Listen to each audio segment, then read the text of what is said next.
There's a lot of uncertainty going on right now, and every one of us is struggling to find some sense of inner peace, some sense of tranquility of mind. There's a lot of uncertainty about the future, and I think everybody is really looking for an anchor, something they can hold on to, something they can stand on, something that can give them peace of mind and hope for the future. And I'm not sure exactly that everybody knows what that is. Meaning, I know that everybody wants that. I know most people at home are trying to figure out what's going to be for myself, what's going to be for my family, what's going to be for the economy, what's going to be for this country. And I'm sure if you watch news, they're going to amplify all those questions because that's what makes you watch. And then you watch more, and then they get better ratings, and then they increase the intensity of those doubts, and then it becomes more and more and more until you're sitting at home losing your mind and you can't leave. So what are you going to do with all of that? Within the language of the Torah, within the language of Chassidut, this anchor that everyone is looking for is called Emunah. Emunah. Now, Emunah is located in the innermost part of every Jew's heart. He's religious, he's not religious. He's Ashkenazi, he's Sephardi, he's Baal Tshuva, he's a convert. He doesn't know that he's Jewish. If his mother was Jewish, or his mother's mother is Jewish, and his mother's mother's mother was Jewish, they teach in the deepest wisdom that the innermost point of every one of those souls is this thing called Emunah. Emunah. Rav Nachman says the entire exile of the Jewish people in Egypt was a lacking of Emunah. We didn't have this, meaning we weren't in touch with this part, and therefore we were enslaved for that long. And therefore the key to redemption, the key to experiencing inner tranquility and peace in this time, not just that you are distracting yourself until this is over, but that you can actually, so to speak, dance in the rain, as I heard someone recently say. That you're not weighed down and bogged down by the external aspects of your life, which maybe up to this point have been the only thing that you have conscientiously thought of or attached yourself to. When in truth, there is an inner reality which is giving birth to what you see, and that inner reality is called Hashem. According to the Torah, Hashem did not just create the world in the beginning and leave it up to us. According to the Torah, and especially according to the deeper teachings of Kabbalah and Chassidut, Hashem's ratzon, Hashem's desire is the only desire.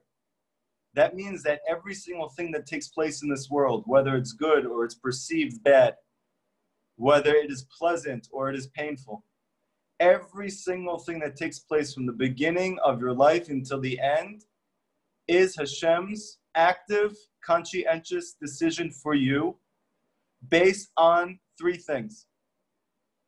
That He loves you, that He wants the best for you, and that He wants to bring you closer to Him. Now, when you think about the things that go on in your life, whether it's the coronavirus now, whether it's physical health issues, whether it's mental health issues, whether it's issues getting married or having children or having some sense of inner peace, whatever are your skeletons in your closet.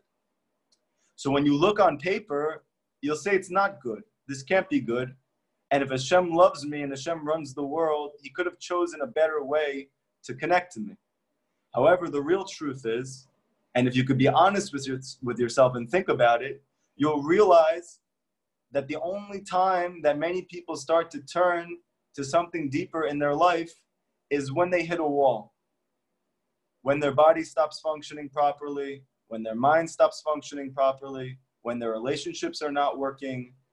This is not the way initially it should be, but this is the way that the human condition is. That, so to speak, we're very content with whatever is going on until difficulty strikes. But if we understand that the only good and the whole reason you're here to begin with is only to acquire this thing called Emunah, which we're going to explain in a second what that means. Therefore, this Emunah is this consciousness. This consciousness that Hashem is the cause of everything, that Hashem is purposely doing everything that takes place from the beginning of my day until the end of the day for me, in order to come close to him. Now, if we forget this final part, then we don't understand why Hashem does the things he does, and we think it's cruel. Why would Hashem make me sick? That doesn't make sense. But if the whole reason I'm here and the only good is to be close to him, that's the whole reason you were incarnated into this life to begin with, in your body, in your environment, in your circumstances, that this is the perfect situation for you to be close to Hashem, so then we can understand how it's good to be sick. Then we can understand how it's good to have issues in your relationship, because all of these things cause you to turn to Hashem. And the truth is, the highest point of every Jew's soul is called Emunah. So in truth, Hashem wants to bring you to the deepest part of your own soul, the greatest part of yourself, which is this consciousness that Hashem is the one who's doing everything, and that you're being able to experience that and to connect to that and to become intimate with Hashem through that and to develop a genuine, loving relationship as a result.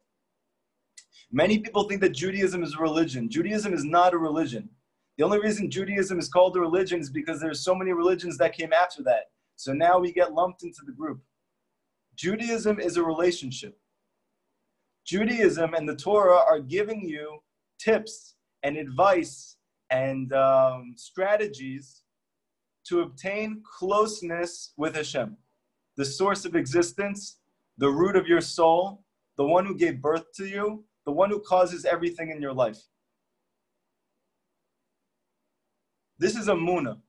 When people translate Emunah, they often translate it as faith. Faith. We know that prior to Moshe Rabbeinu coming into the world and giving the Jewish people the Torah, the whole world only knew one type of faith, and that was believing in many different influences, many different gods. And those gods didn't care about them. And those gods were busy with whatever they were doing, and these people were down on earth just kind of at the whim of their decisions. And Avraham Avinu came along, and he said, it's not true. There is not many gods. There's only one God. And not only is there one God, but everything is God. And this is really the Jewish faith. It's not just that Hashem exists and that he's up in the sky somewhere. It's that you right now are within Hashem. You are experiencing Hashem from within him. Everything in your life is another revelation of Hashem. Hashem is not up in the clouds and he's not down below. You are within the reality which is called Hashem. There's a reason why it's called history, because it's his story. Meaning Hashem has given the Jewish people the main character role in his own story, the revelation of himself to something else. I know it's a deep point. It's something to think about, okay?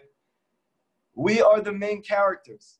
We are supposed to be tapping into this part of ourselves called Emunah and experiencing the peace and the joy and the love and the connection that comes from that. And then once the Jewish people have been able to obtain and to acquire this quality of Emunah, then we are then able to shine it to the whole world, like the Torah says. So Emunah is the key. Emunah is the reason we're here. Rabbi Nachman of Breslov, his whole mission was to teach the Jewish people Emunah, faith.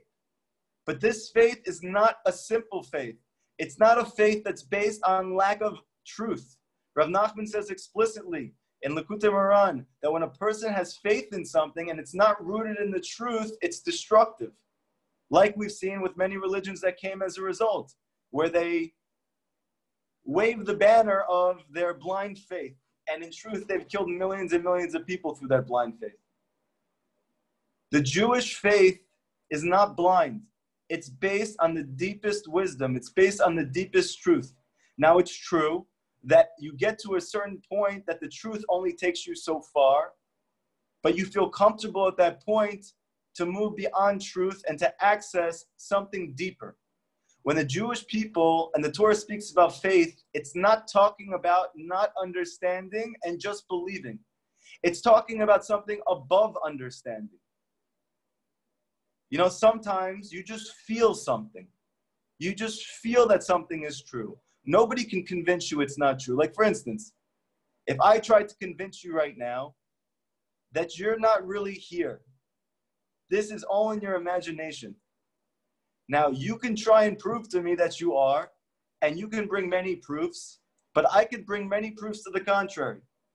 Like Rabbi Akiva Tat says, when you're in a dream, you feel that it's real. Nobody can come to you in your dream and tell you you're dreaming. You would say, no, I'm not. This is my life. So who's to say you're not dreaming now? But the truth is, every single one of us knows we're not dreaming. We're alive.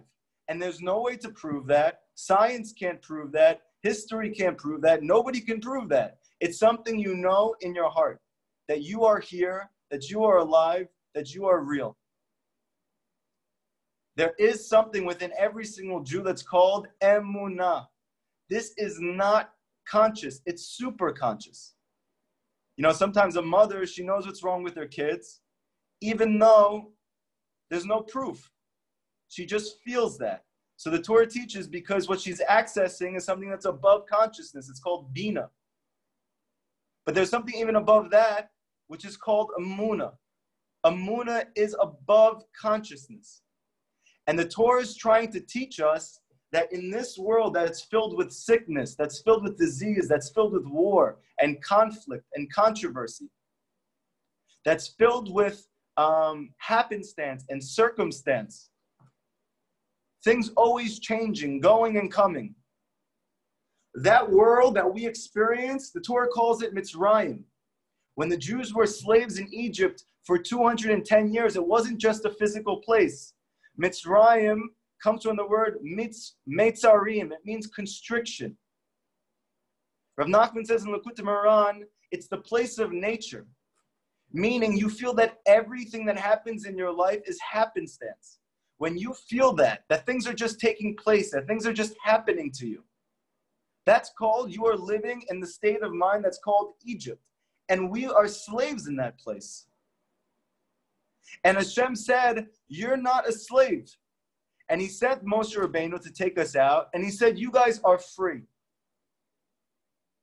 But you have to leave Egypt to experience that. Egypt is not just a place, it is a state of mind. That state of mind is, I believe that there is only nature. Now it's unbelievable because Rav Nachman said this 200 years ago. And yet in society now, this is what the whole world believes in, only nature. Even when Rav Nachman was alive, the majority of people believed in God. Even then they had faith, some level of faith in whatever they had faith in. 200 years later, the majority of people don't even believe that there is something which is creating reality that is above us. Rav Nachman said 200 years ago that the final war is not going to be a physical war. The final war that everybody's concerned about, that the Torah speaks about, is that atheism is going to sweep the world over. Rav Nachman said this 210 years ago, that atheism is about to sweep the world over. Now, in his lifetime, that was not the case at all. But 210 years later, the majority of Jewish people don't even know that Hashem exists and the role that he plays. Rav Nachman, in his prophetic way, said this 210 years ago, 220 years ago, that this would happen now. And I'm a prime example. I was a self-proclaimed atheist my whole life. How did that happen? And now what's the key? The key now is to develop Emunah, to go back to our source, to go back to our root. This time now is showing each and every one of us that we do not have control of our lives.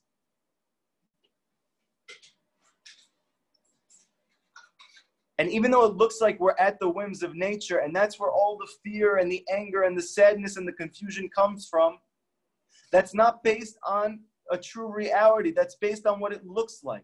That's based on Mitzrayim. That's based on Egypt. But the Torah is saying there's a place inside of you that's called the land of Israel. And that's the place of Emunah.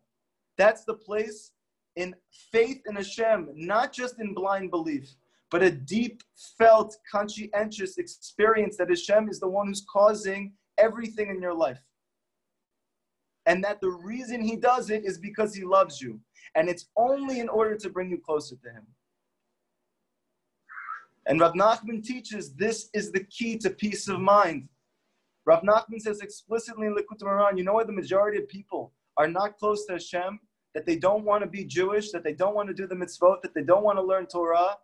So you're going to hear many rabbis, they're going to say, oh, it's because they don't want the responsibilities. Oh, it's because they don't want to take these things on. They don't want to give these things up. Rav Nachman said that's not why people are not close to Hashem. It's because they're not happy. And why does Rav Nachman say they're not happy? Because they don't have peace of mind. Rav Nachman says the whole reason the Jewish people are so far from Hashem is because we lack peace of mind. Because when a person is in a state of peace of mind, he's able to think clearly. And if he's able to think clearly, Rav Nachman says he can be happy. And if you can be happy, then you can be close to Hashem. Who says it's a prerequisite to be happy to be close to Hashem? The Torah says it. Every single one of the prophets, the people who experience very deep levels of Emunah, of super conscious connection to Hashem, the Torah says clearly in the Gemara that they had to be happy in order to be prophets. The Torah says you have to serve Hashem b'simcha. You have to be happy. Because a person who's not happy can't think clearly. A person who's not happy, his mind is in nature. He can't think beyond his circumstances. He's like an animal who's always being attacked. How many of us feel every single day on edge? How many of us feel every single day that I'm at the whim of my medical condition, I'm at the whim of nature, I'm at the whim of society, I'm at the whim of my job? That every moment I feel threatened. The Torah teaches that this is the slavery that the Jews had in Mitzrayim. This is the same slavery we have now. I grew up feeling like this. I'm still working through it. Every single one of us is stuck in this paradigm, and the Torah teaches this is called slavery, and we all know that because we feel it every day. We just don't realize how to get out, and we don't realize there's another way. The Torah says there is another way, and it's the whole reason you were created, and that's called Emunah, to develop a very deep belief that's not based on blind faith, but it's based on the deepest truth, and it brings you to a felt realization, a felt relationship, a connection with Hashem, where He's more real to you than anything in your life. Like you can look outside right now, you see it's nighttime. The Torah teaches you how to get so close to Hashem that you could bet your life on it, just like that you could bet your life on the fact that you are alive right now, that you are conscious, that you're not dreaming, that Hashem is real, more real than the fact that it's nighttime right now. Now the question is, how do we get there? The obvious question is, this sounds great. I would love to have Emunah. I would love to access this deep place inside of myself so that I could feel tranquility, so that even when the greatest difficulties are going on, I'm calm. I had a student that came up to me. He's not my student, but he was in the yeshiva that I learned at. And he knew I was very into Rabbi Nachman. When he first met me, he was knocking him. Why is everybody going to Uman? People in Israel should stay in Israel. You know, why would everybody be so attached to one person? Whatever, we had a whole nice conversation about it. But you see, he was just trying to nudge. And I just calmly told him, like, his teachings bring life. His teachings make you happy. His teachings make you feel close to Hashem. And the mitzvot in the Torah are only to make you feel close to Hashem. The Zohar says that the 613 mitzvot are 613 pieces of advice to bring you Emunah, to make you feel close to Hashem. Now, months later, after that conversation, we didn't speak. He didn't want anything to do with whatever I was talking about, and we didn't talk. And then months later, he said, so David, I just want to talk to you for a second. I said, sure. So he said, I want to get a little bit more into the teachings of Rabbi Nachman. I'm interested. I actually saw Rav Shalom Arush recently, and I had a whole conversation with him, and I saw it was deeper than I thought it was. But the one thing that was bothering me, and even though it was amazing, I just had this weird feeling from it, that the whole entire time I was with Rav Arush, he was happy. The whole entire meeting, for the hours that we were all talking together, he was happy and smiling the entire time. And he said to me, David, isn't that weird? Isn't it weird for a person to always be happy? That this is what Rabbi Nachman teaches, that he can get to the point that you feel always happy? I said, you don't want to feel like that? He said, but is that normal? So the Torah teaches that the norm of humanity, of society, is called slavery. And what's not normal is to be free. And to be free means you're happy. Rav Nachman teaches you how to be happy. He teaches you how to have Emunah. Now, how do you do it? This week, we're focusing on this inner quality that's called Hod. There's 10 main qualities of the Jewish soul. 10 main divine qualities within your soul, powers within your soul. Now, you need to be conscientious of them to tap into them, to connect to them. Last week, we spoke about Netzach. That was the first day that we all talked together. Netzach is the concept of boldness, spiritual boldness, to pursue your dreams, no matter what the difficulties, no matter what the obstacles, no matter what the challenges, and not to give up and always to get back up again. That's called boldness, simply. This week, we're talking and focusing on an opposite quality. That's called Hod. Hod is not a boldness. It's not an assertiveness. It's not an aggressiveness. It is a state of surrender. It's a state of gratitude. It is a feminine quality. Many people, when they think about masculine and feminine, we think about men and women. But spiritually, to be masculine means to be assertive. And to be feminine means to be receptive. Now, this does not mean social roles. Women have both aggressiveness and receptiveness, and they need both. And men have assertiveness and receptiveness, and they need both. But spiritually, to move outward is male, and to move inward is female. This is the reason why Shabbat is a female word. It is a female word. What's the reason? Because Shabbat is a female concept. It's the time where you go all the way in. And Shabbat, by the way, is the revelation of Emunah. So we see Emunah itself is a female quality. It's a receptiveness. It's not an aggressiveness. However, Rav Nachman teaches that the key to being able to experience Emunah is these two qualities of Netzach and Hod, of boldness or assertiveness and receptiveness, gratitude and submissiveness. These two things together. And when you use both of these, what we'll call your right and your left arm, when you keep flexing those two muscles, you develop what's called Emunah, super conscious awareness that Hashem is causing everything in your life, and that is the cause of inner peace and of tranquility of mind. And this is the key to the redemption. So obviously, this is a very important thing. And this week, we have a special ability to tap into the gratitude part. Tomorrow night is the Hilula of Rabbi Shimon Bar Yochai. He was the writer of the Zohar, which is all the deepest mystical secrets. It's the main source of Kabbalah. And Rabbi Shimon Bar Yochai's Hilula is on Hod Sheba Hod. That is the gratitude of gratitude. It is the inner of inner. So we see there that the ability to tap into this very deep Emunah is connected to this quality of gratitude. Now, what does that look like practically in our life? How do we switch off between Netzach and Hod? By the way, just today for your the Hashgacha Pratit, the divine providence, the meant to be, is that today is Netzach of Hod. Tonight is Netzach of Hod. So we're going to focus on both. How do we practically have boldness and gratitude within the same day, within the same moment, within the same experience? How do we flex those two muscles practically? So Rav Nachman says you do it in Hibodedut. We've spoken about this multiple times since we started. Hibodedut, for anyone who does not know, is this private, intimate conversation that you have with Hashem every day. Rav Nachman says that every Jew, man, woman, adult, child, should have a conversation every day with Hashem. And he says at a minimum, it should be an hour. Now, obviously, that sounds like a lot for people who have never done it.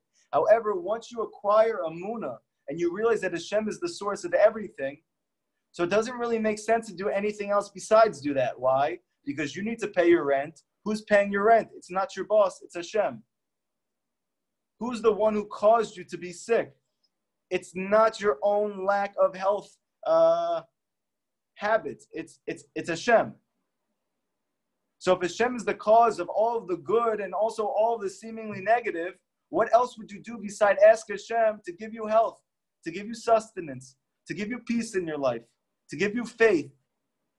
Whatever it is that you're looking for, Hashem is the cause of all of it. That's what Emunah is, to acquire that experiential understanding. It's not a simple blind faith. It is super conscious experience that Hashem is the cause of everything in your life. This comes through Hibodadut. Rav Nachman says clearly in the Kuta Meran many times. How do you acquire Emunah? By talking to Hashem. If a person wants to experience that Hashem is the cause of everything in his life, and it's because he loves him that he's doing everything, and that he wants to feel attached to that reality and have that inner peace, talk to him. Rav Nachman says, you want more Emunah than you have? Talk more. You want even more? Talk more. It's completely reciprocal. The more you talk to him, the more you're going to believe in him. What's the reason for that? It's not psychological. It's a very deep spiritual phenomenon, because the mouth is the vehicle for revelation. Just like Hashem created the world, he said and it was. He said and it was. Why is Hashem saying and it was? Why didn't he think and it was? Why didn't he hear and it was? Why does the Torah say that Hashem is always saying and it comes into being? Because Hashem is teaching us, the Ramban says, that that's how we create in our life. We create with speech. Now, Rav Nachman says this is not just a new wave psychological phenomenon. At its deepest sense, it is a spiritual reality that when you talk to Hashem about what you want in your life, those things happen. Because you need to talk in order for them to come into reality. Rav Nachman says there's many times that your healing is hovering right over your head. Your parnasa, your livelihood is hovering right over your head. But you can't experience because you don't have a vessel for it. You need a vessel to experience that light, that blessing. What is the vessel? The vessel is Emunah, is faith. And faith comes with talking. The more you talk to Hashem, the more you're going to believe in Hashem. What should you be talking to him about? So Rav Nachman says you need to flex these two muscles constantly. That is called Netzach and Hod. Where do we see a precedent for this in the Torah? How do we know Rav Nachman is not just making this up? So I want to show you how obvious it is, how clear it is, that once you see this, you're going to be like, wow, this is incredible. How did I not realize this fact? Who took us out of Egypt? Now that we understand that Mitzrayim was not just a physical place, but it was a state of mind. A state of mind that my life is run by nature and coincidence. That's called Mitzrayim. That was the slavery we're in. Who took us out of there? It was Moshe and Aaron. Within Kabbalah, it's taught that what is Netzach? It was Moshe. And what was Hod? It was Aaron. What did they do? They gave Emunah to the Jewish people, and that's how we left Egypt. Who creates Emunah? Rav Nachman says it's this boldness and this gratitude. That when you flex these two muscles, which we're going to see in a second how you practically do that, you create Emunah and you're free. You have peace. You're in the land of Israel, even if you're not living there. What was Moshe like and what was Aaron like? Last week we did Moshe because it's very connected to Moshe Rabbeinu. It's very connected to Rabbi Nachman. Moshe, when he was confronted with difficulties in his life, he didn't say, thank you, Hashem. He never said, thank you. He never said, okay. He never said, I acquiesce to what you said. Moshe Rabbeinu screamed and complained and accused and advocated for a change. I went to school for social work, and the essence of being a social worker is to advocate for change. This was Moshe Rabbeinu. His sole quality was to advocate for change. How did he do that? By screaming to Hashem. that when he was sent to take the Jewish people out of Mitzrayim, meaning out of believing that all there is nature, and the Jewish people suffered more when they tried to acquire faith. So Moshe Rabbeinu came back to Hashem. He says, why are you doing these bad things to your people? He literally said, Ra, why are you doing evil to your own people? You sent me to save them, and they're suffering more now because of me. Why would you do that? Now, when you think of how am I going to pray to Hashem, how am I going to talk to Hashem, how many of us talk to Hashem like that? But Moshe Rabbeinu says you have to. And Rabbi Nachman says you have to. Is Moshe the only one who did this? No, Abraham Avinu did the same thing. The first Jew, when he prayed for the city of stone, which was the worst place in history, the most terrible, disgusting things were happening there. Horrible things that if you tried to support another person who didn't have money, they would burn you alive. And when Hashem wanted to destroy that city, because there was nothing good about that place, there was nothing positive about that place, they were only bringing darkness. Abraham said, how can you do this to them? Are you not just? There's not one good person who lives there that's worth saving that city for? David HaMelech spoke like this to Hashem. Ad matai, until when? How long are you going to do this to me? I don't know what happened to us that we started to think Hashem doesn't want us to speak like that. We need to speak like that to Hashem. Hashem loves that, Rabbi Nachman says. Rabbi Nachman, when he used to pray to Hashem, he used to say to Hashem, I'm doing my best right now. You do the rest. You make me money. You give me peace in my relationship. You help me with my kids. This is my best. I'm doing my best. You play your part. Rav Nachman says every Jew needs to talk to Hashem like this. Rav Nachman says when you come to do Ibodedut, when you come to talk to Hashem, you should bring every argument, every complaint, every avocation for yourself, like a lawyer coming to defend himself. Why are you doing this to me? My greatest prayers that were answered instantaneously was when I screamed out to Hashem and I asked for a change. You can't be scared. That's netzach. You need to be bold. But how do we know it's okay? Because Hashem loves it. The Midrash says that Hashem loved when Abraham spoke to him like that.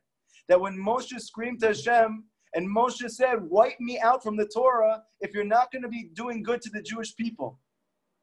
Take me out. I don't want to be a part of this. If you're going to keep doing this to the Jewish people, no matter what they do, I'm done. Take me out. I don't want to be your redeemer. And Hashem said that was the greatest moment of Moshe's life. He loved that. He actually put us in that whole situation so Moshe Rabbeinu could scream like that to Hashem. If you're going through a difficulty or a challenge in your life, stop holding it in. And stop blaming your wife. And stop blaming your parents.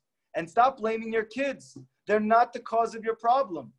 The doctors are not the cause of your problem.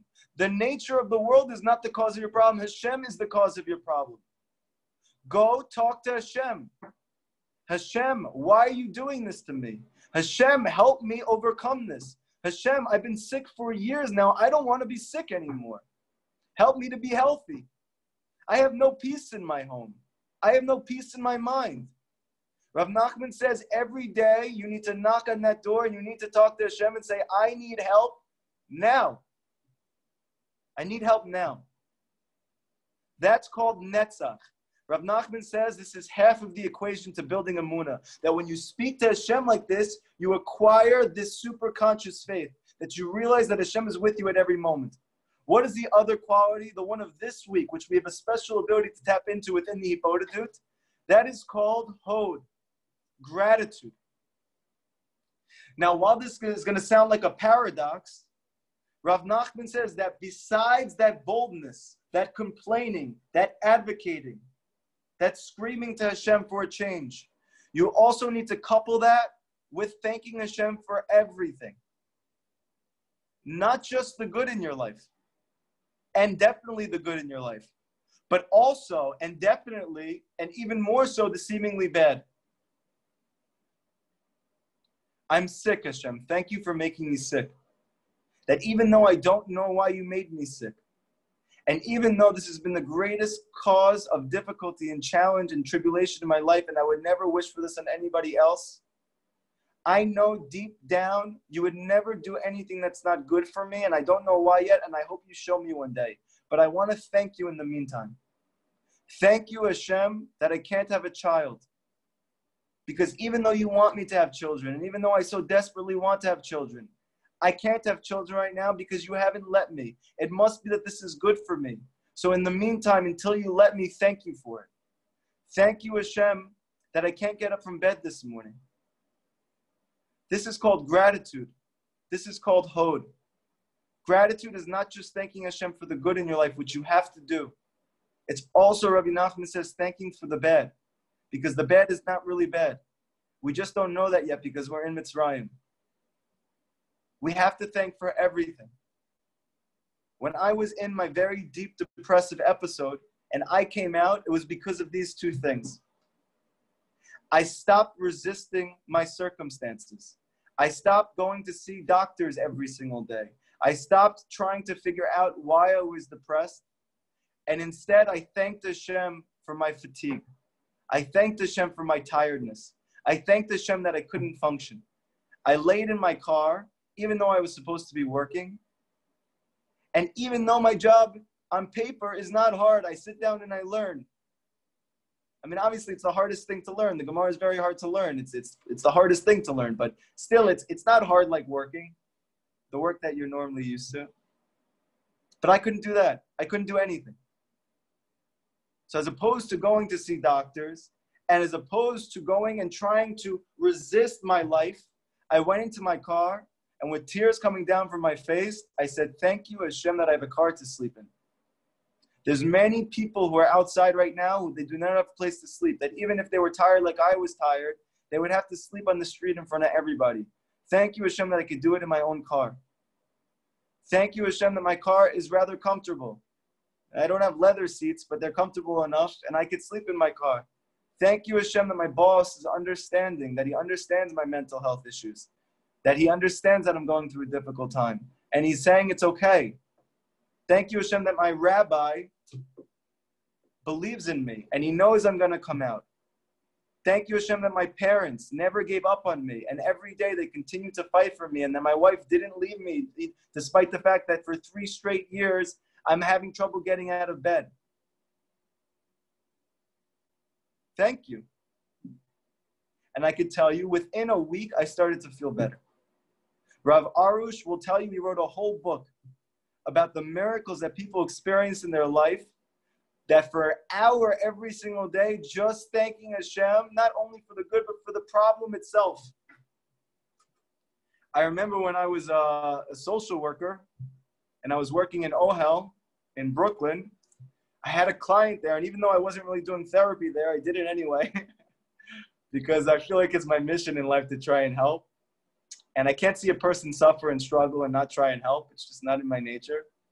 And I ended up having a very long conversation with one of the people there who was with me. He was a young guy. He was diagnosed with bipolar disorder. He was the youngest person there. He had no connection to his parents. He was homeless. He was a nice guy. He was really smart.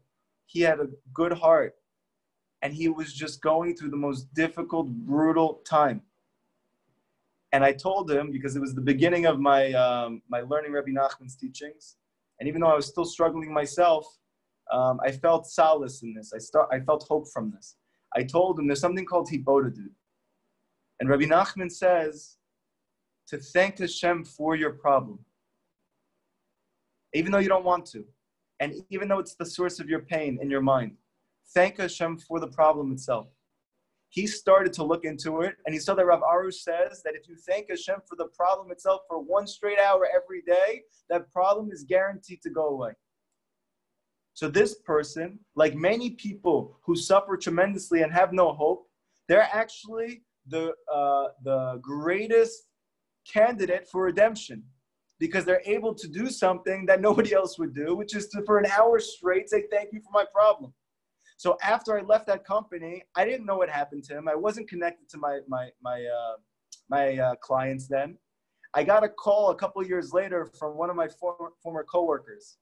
And he told me, one of your clients has been trying to get in contact with you for a while now. Can I give him your number? And I said, of course. So it was this person. And he told me, David, I just want to tell you, thank you so much. You don't know what an impact those conversations had on my life. After we spoke, I have spent 2 hours every day for 2 years thanking Hashem for my bipolar disorder. And he said that even though I am not out of the woodwork completely, I am so much better, to the extent that Rav Arush allowed him to write an article on the Breslov webpage for them, talking about how much better he got by thanking Hashem for his bipolar disorder. He now lives in an apartment in Brooklyn. He is in the process of finding a job and looking to get married. He still has issues. We all have problems. But he is getting better. And this is available to all of us. Even when my rabbi died 4 weeks ago, if this was any other time in my life, I don't know how I would have reacted. I was about to teach a class. It was the last class of the week. It was a Thursday night. And right as I was about to teach the class, I got a text from one of the guys in my kollel saying that Rabbi passed away. And I said, I'm so sorry, guys. I just have to take the camera off for a second. And I'm just sitting there looking, and my wife is looking at me and said, what's going on? And she sees me just to start crying. And I told her what happened. And she said, Rebbe would want you to teach this class now. I said, I can't teach this class. Now my rabbi just died. I didn't even know he was sick. He saved my life. She said, he would want you to teach the class. Think about it. So I did. I took a few minutes. I washed my face. I came back and I tearfully taught that class. And it was one of the deepest, most powerful classes I taught. And the beginning of what I taught, even though I didn't know this was what I was going to teach, the whole chapter that we were learning of Rav Natan Mekutei Halachot was about tzaddikim that pass away and how to mourn for them and how important their loss was. And I saw that Hashem was giving me a kiss and telling me, I know your Rebbe passed away. And I know he was a very big tzaddik, and you should know that too. And I left after the class. I got through the class. And I said to my wife, I'm so sorry, I have to go to the car. I went to the car, and I would never have done this years ago. I cried hysterically, and I said to Hashem for a half an hour, thank you for 4 years of Rebbe. Thank you that I had 4 years of Rebbe. Even though my mind and my body is telling me to say, why are you doing this? How could you do this? And that's for later, and you can do that. That's the boldness. But I thanked Hashem. Because who says I deserve to have those 4 years? Who says I deserve to have 1 year? Who says I should ever find a rabbi who should help me so much? You know, this is a very big yesod, and this is a very important thing for everybody listening to understand. And especially in America. America is built on rights. There is a Declaration of Independence, and it's built on your right to happiness, your right to own a gun, your right to pursuit of whatever it is that you're looking for, rights. In the Torah, you'll notice there is not one place in the Torah that it says you have a right to anything. Not once are you going to find in the entire Torah that Hashem says you have a right to something. Only does it speak about your responsibilities. No rights. What does that mean? In essence, simply, it means that whatever you have is a gift. If you can see, it's not your right to see. It's a gift that you can see. If you're married, it's not your right to get married. It was a free gift. If you had health for 40 years and now you're not healthy, you don't deserve to be healthy. It was a gift. And it's now a gift that was taken away. And you have other gifts and you can get that gift back, but it's a gift. I didn't deserve to have somebody to teach me how to be close to Hashem. I didn't deserve to have someone like Rabbi to teach me how to be simple and how to be grateful, which is what he taught me more than anything. Every single day that I saw him, he cried from happiness from the simplest things. Every single time that he prayed, I saw him pray, he would cry. And I said, why are you crying? Is everything okay? Every day I came up to him, are you okay? He said, yeah, why? I'm happy. What's wrong? I said, why are you crying then? He said, I'm just so thankful. Hashem gives me everything. And you look at him, he didn't have everything. He was traveling hours every day and back. He didn't have health. He had tremendous tribulations and trials in his life.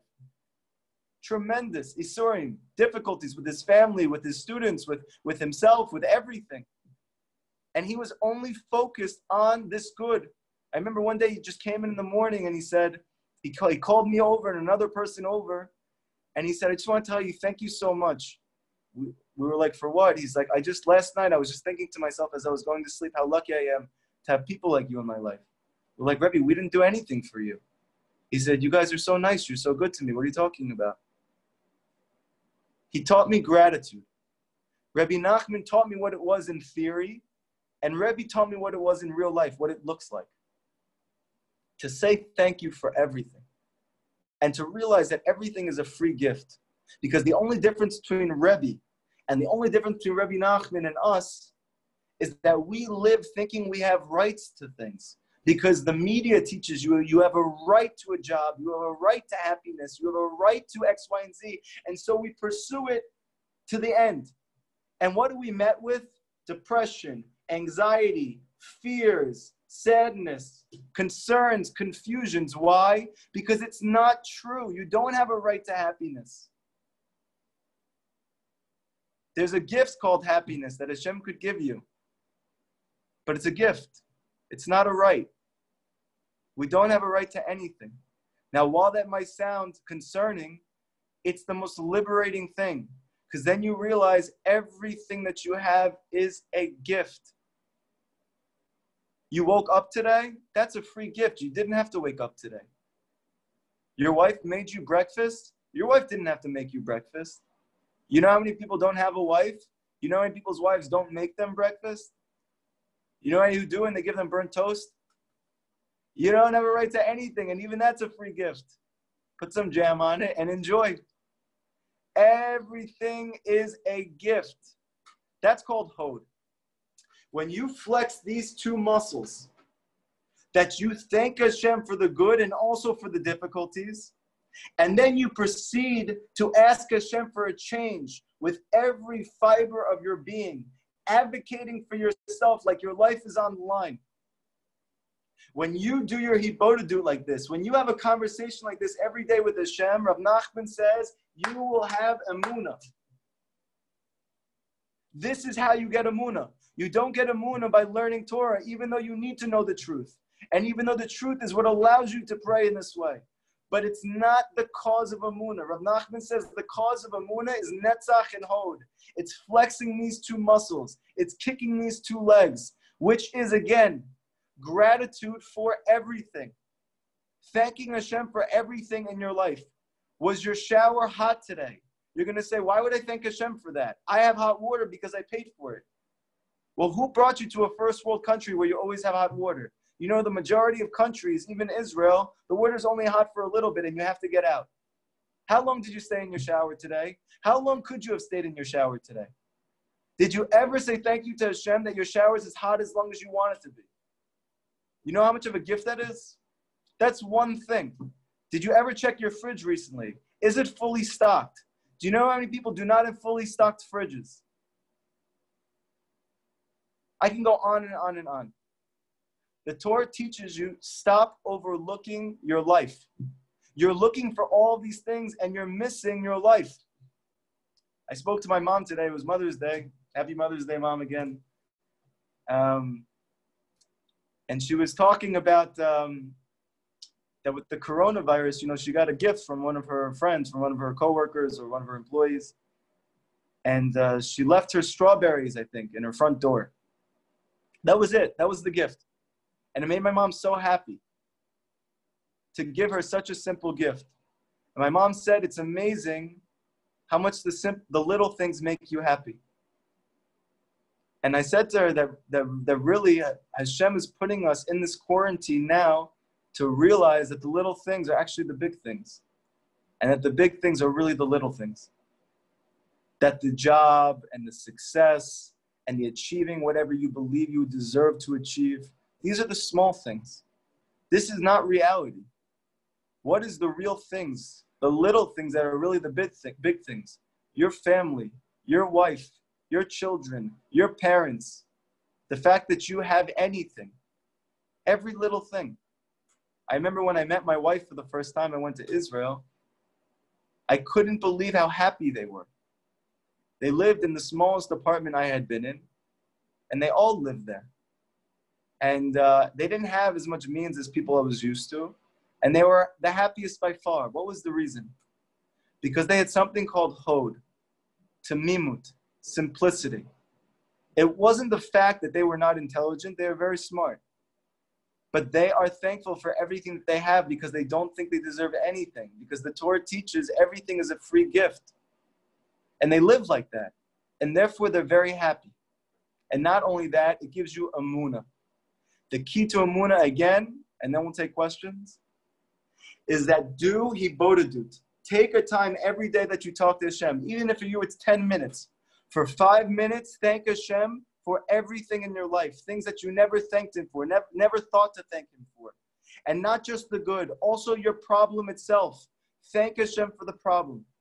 And then after that, ask Hashem for a change. And don't ask meekly. Don't say, Hashem, please help me. Scream. Literally scream. Rav Nachman says you should scream at the top of your lungs. Like a mother whose children are in danger. How would she scream for their help?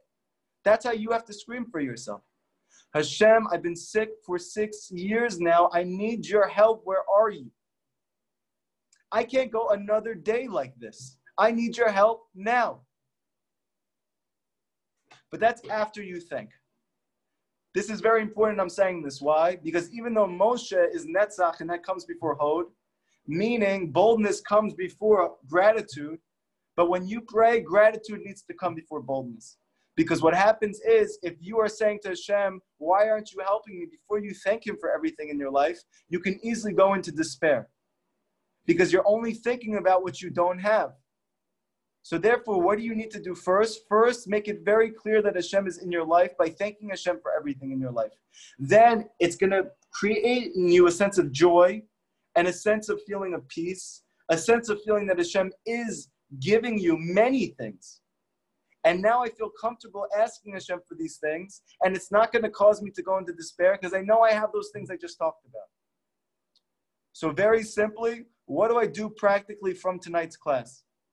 And this is one of the best suggestions I could possibly give you, and Rabbi Nachman stresses this, and this is the reason why the people who learn Rabbi Nachman's teachings, who truly learn them and practice them, are the happiest people you ever met in your life. It's not because they're crazy. It's because they have Emunah. And how do they have Emunah? It's because they talk to Hashem every day. And what are they doing when they talk to Hashem every day? They are flexing these two muscles called gratitude and boldness. Holy chutzpah. What does that look like? Half of the time, I'm thanking Hashem for everything in my life, the small things, the big things, and especially my problems.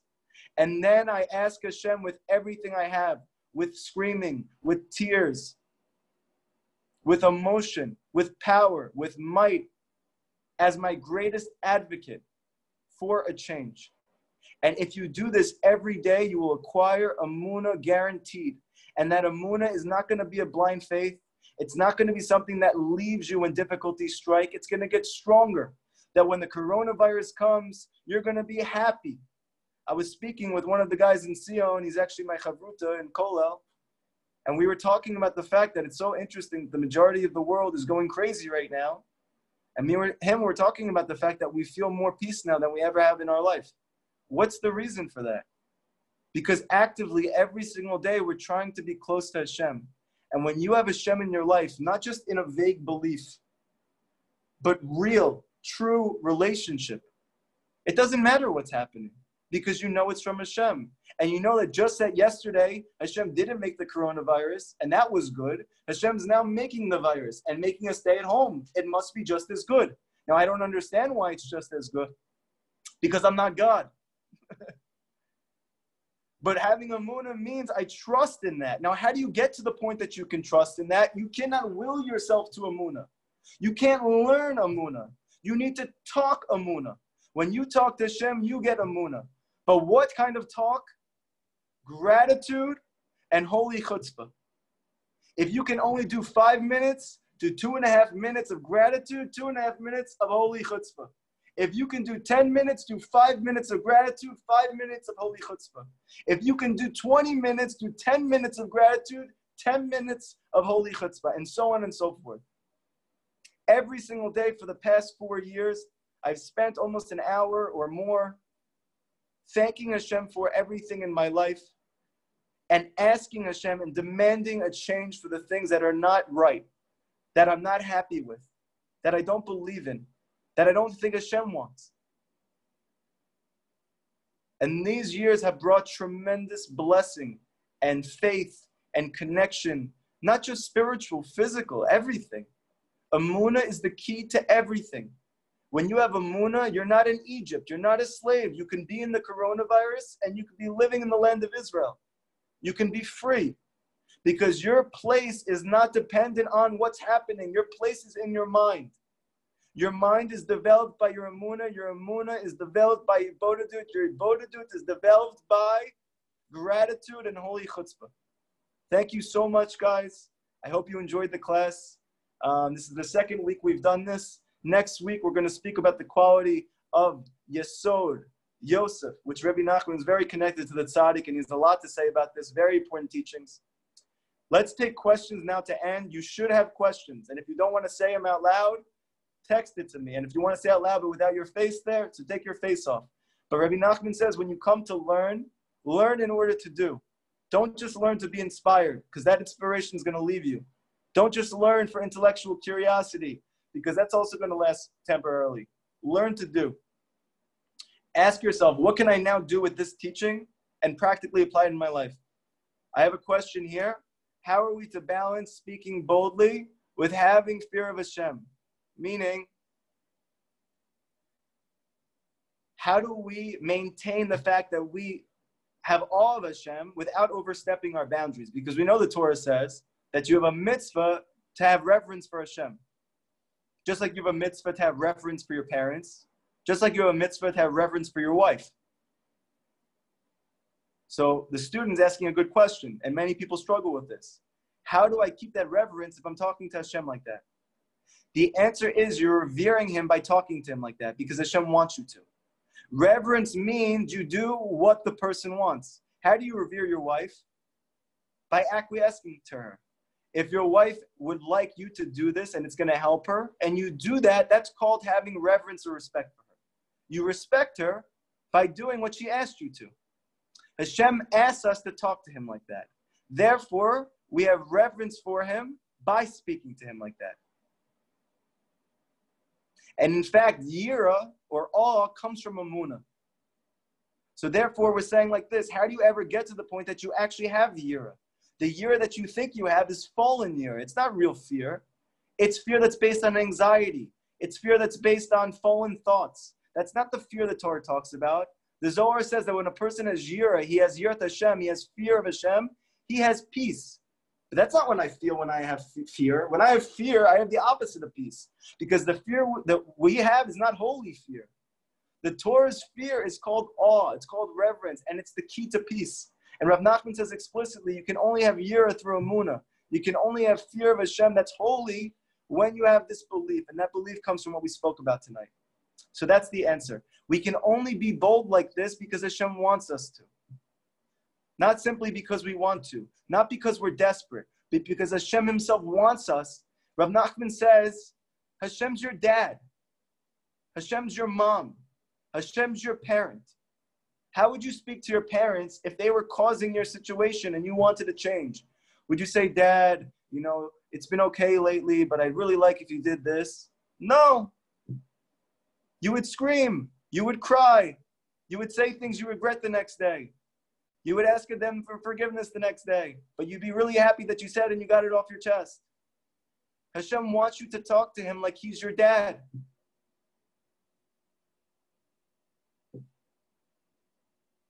Rav Nachman says very clearly, when you talk to Hashem, wipe away all sophistication. Don't think about meditations. Don't think about attaining something. Talk like a child who's crying out to his father. And the key to Emunah is this. And the key to happiness is this. Someone asked me a question. How do we know when Hashem answers you? What kind of sign may we receive? When you have the answer to your prayer. When you pray for something and you get it. That's how you know Hashem answered you. Now, obviously, you could get signs up until that point. But Rav Nachman makes it very clear. Hashem is very simple. He's not sophisticated, and he doesn't want us to be sophisticated. You want to know if you got your prayer answered? Is your prayer answered? If it's not, it means he didn't answer it yet. It doesn't mean he doesn't want to. It doesn't mean he doesn't want what you want. It just means he hasn't answered it yet. So keep asking for it. Many people say, how can I keep asking Hashem for the same things every day? He doesn't give it to me. That shows a lack of gratitude. But we learned from Moshe Rabbeinu, he prayed 515 times to enter the land of Israel, to bring the Jews into the land of Israel. Now, Moshe knew Hashem better than anyone who ever lived. So how is Moshe asking for the same thing over and over again? What type of chutzpah is that? And the answer is holy chutzpah. Hashem loves that. And so people will say, yeah, but Hashem didn't let him enter the land. He said, stop. So the answer I always give is, did you ever hear Hashem tell you to stop? The answer is no. So keep going. When you hear Hashem tell you stop, okay, so good, you have a reason to stop. Until then, don't stop. Keep asking for it. Don't ever give up on your dreams. For Hashem, it's not hard to give you what you're looking for. He just wants you to find something in the darkness. What he wants you to find is Emunah. Because if he gives you the thing before you have Emunah, then you have nothing. And you came here for no reason. But when you develop Emunah, when you find faith in the darkness, then you'll know why you're here.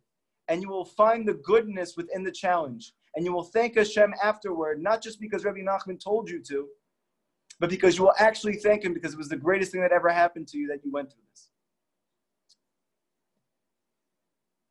Somebody asked me, how do we know that what we're praying for is right for us? What if we received an answer, but in reality it's very toxic for us? That's why you need to learn Torah. Because the Torah is the truth about what's good. So when you pray to Hashem, you don't know if what you're saying is actually good for you. Therefore, the only way to know what's really good is to learn Torah. Why? Because the sages say that there is no good besides the Torah. That means that whatever is good is in the Torah, and whatever is not in the Torah is not good. Like the fact that we said that there's no such thing as rights in the Torah, it means that rights are not good. Responsibilities are good. If something doesn't exist in the Torah, it means it's not good. So how do you know what's good and what to pray for? You need to learn Torah to find out what's really good. That's the answer. And also, simply, and this is a way of being simple and always connecting yourself to this simplicity, say to Hashem, I don't even know that what I'm asking for is good for me, but make it good for me. I always say this to Hashem. Hashem, I'm begging you and crying to you for this thing, but I don't really know if it's good for me. Hashem, even if it's not good for me, make it good for me. Sometimes I'll give people advice, like I'm answering questions right now. Afterwards, when I talk to Hashem tomorrow for an hour, I'm going to say to Hashem, Hashem, if I did not give them good advice, make that it was good advice anyway. Because it's not hard for Hashem to do that. There's nothing that we can do that can change the cause of reality. Hashem is the cause. If Hashem wants this advice to be good, it's going to be good. If Hashem doesn't want this advice to be good, it's not going to be good. This is Emunah. When you realize that no matter what's going on, no matter what nature and circumstances and medical conditions you have, nothing has to be. Hashem is creating the world, Maaseh Bereshit Tamid. Every moment he's recreating the world. And the fact that it looks the same is an illusion. It's Mitzrayim, it's Egypt. When you realize that the world is a new creation in every moment, and just like Hashem made you sick in the last moment, or for the last month, or for the last year, or for the last decade, he can easily make you not, because the next moment is a new world. Maaseh Bereshit Tamid.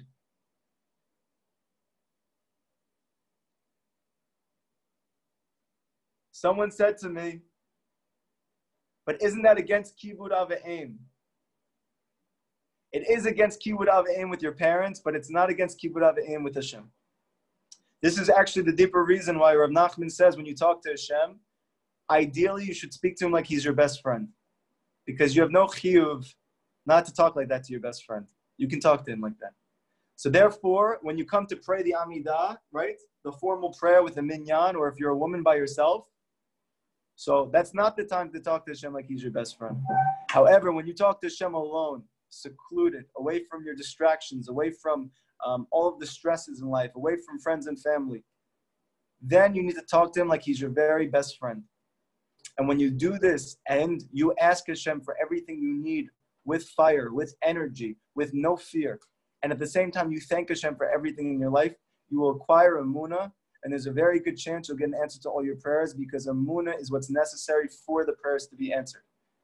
To the degree that you have Emunah, to that degree your prayers are answered.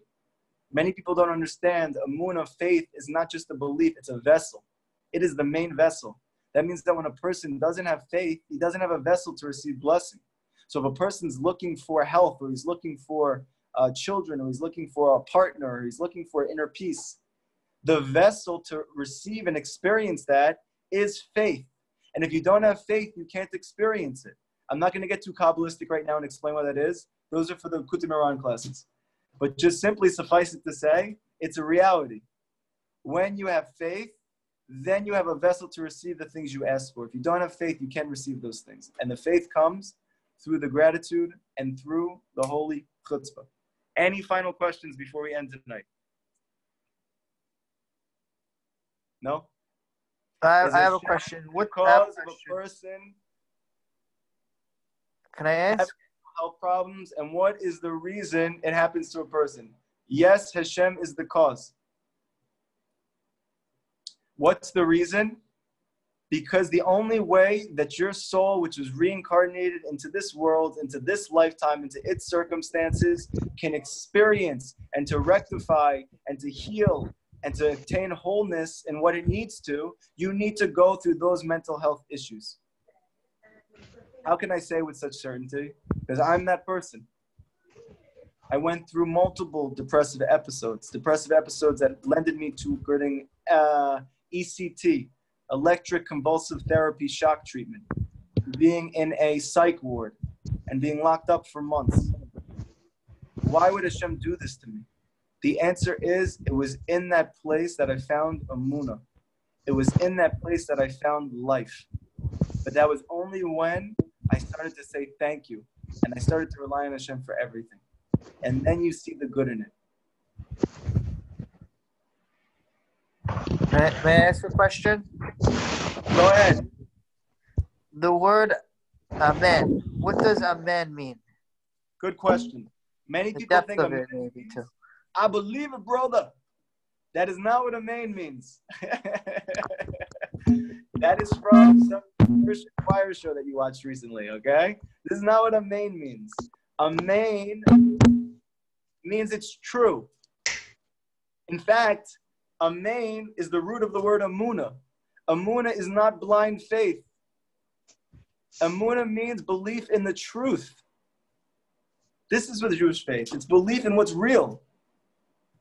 When you say Amen, you say it's true. When somebody says Hashem, you should bring the Geula, and everybody says Amen, it's not because we want it to happen, it's because we're saying that will happen. Hashem is going to do that. It's true. When we say Hashem is going to heal all of the people of the world, and he's going to bring peace, and we all say Amen, it's not, oh yeah, brother. That's not what we're saying. We're saying it's true. It's going to happen. It's a fact. Amen. That's what Amen means. Amen. Any other questions? Okay, guys. For the rest of the week, we have Monday, Tuesday, and Thursday night our men's Likutei Moharan classes. Again, this is the deepest wisdom that we have available to us. Spiritual, physical, psychological, emotional. Whatever you're looking for in your life, Rabbi Nachman has it in Likutei Moharan. I promise you, okay? Monday, Tuesday, Thursday night. We started 1 week of those classes. They have been incredible, really incredible. Wednesday night is our women's only class. So if you're a woman and you're watching this class, besides this Sunday class that we have for men and women, we have a women's only class on Wednesday nights. Last week, we spoke about why we need a tzaddik in our life. That was an amazing class, thank God. We're going to speak about something beautiful as well this week, Bezrat Hashem. If you have any questions about these classes, when they are, where they are, how can I connect, how can I be a part of this? If you resonate, if you feel that this is true, and it's not just something that you want to taste, but something that you actually want to be a part of. So everybody look at what's there. sionbreslov@gmail.com. If you want to look at these videos afterwards, they're all posted on the Breslov Research Institute YouTube page. We're in the process this week of creating our own Sion Breslov Project YouTube page, creating a Facebook page. We have an Instagram page. Yes, a lot of amazing, exciting things. Any questions, email sionbreslovproject@gmail.com, and we will give you the answers, Bezrat Hashem. This is, even though it's a very difficult time, this is a very exciting time, I promise you. You just have to find Emunah. And tonight is the key to doing that, okay? I wish everybody an amazing, amazing week. And I can't wait to see the men tomorrow and the women on Wednesday. And we do this again next week. Don't waste a day. Don't waste a moment. Nothing is given. Everything is a free gift. Take advantage of every moment in your life. Say thank you to Hashem and ask Hashem for what you want deepest in your heart. Hashem will answer you. Thank you so much. Women's class. The women's class is at 9 p.m. It's the same time every night. 9 p.m. Wednesday, same exact website. Thank you. You're welcome. If a person